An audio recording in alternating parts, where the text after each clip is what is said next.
Il est important, avant d'envisager une rhinoplastie, de bien comprendre les différents temps de cicatrisation. Ceci afin de ne pas ressentir de frustration sur un résultat qui tarderait à se mettre en place.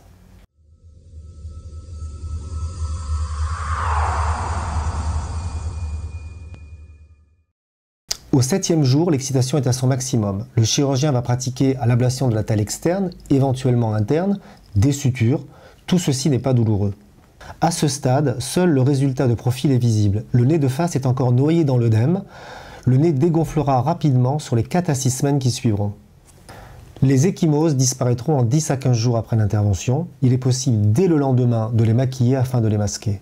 Pour autant, la grande majorité des patients sont déjà satisfaits du résultat. Dans certains cas, la pointe peut être légèrement surélevée, elle se repositionnera dans les 4 semaines qui suivront. Certaines asymétries narinaires sont dues à la contraction des cicatrices internes. Elles se dissiperont progressivement dans les 4 à 6 semaines qui suivront.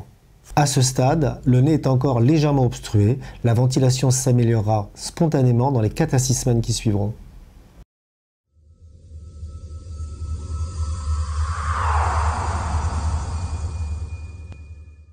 Le résultat commence à se mettre en place, le nez est dans une phase de rigidité maximum, l'impression est celle d'un nez en cire qu'on aurait apposé sur le visage, un nez sans aucune expression.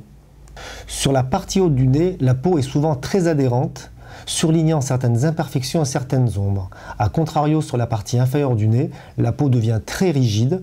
L'assouplissement débutera seulement à partir de la 6e semaine pour se poursuivre jusqu'à 10-12 mois, en fonction de la qualité de la peau, les peaux épaisses mettant plus de temps que les peaux fines à s'assouplir. À ce stade, la majorité des asymétries se sont résorbées et en règle générale, la ventilation est redevenue normale.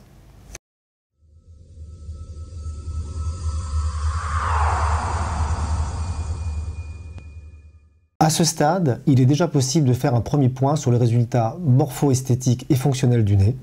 La grande majorité des patients est satisfait du résultat. Pour autant, l'expérience montre que le résultat va encore s'améliorer sur les 10 à 12 mois qui suivent. Dans certains cas de fibrose majeure, notamment sur les peaux épaisses qui tarderaient à se résorber, le chirurgien proposera une injection de produits cortisonnés afin d'accélérer le processus de cicatrisation.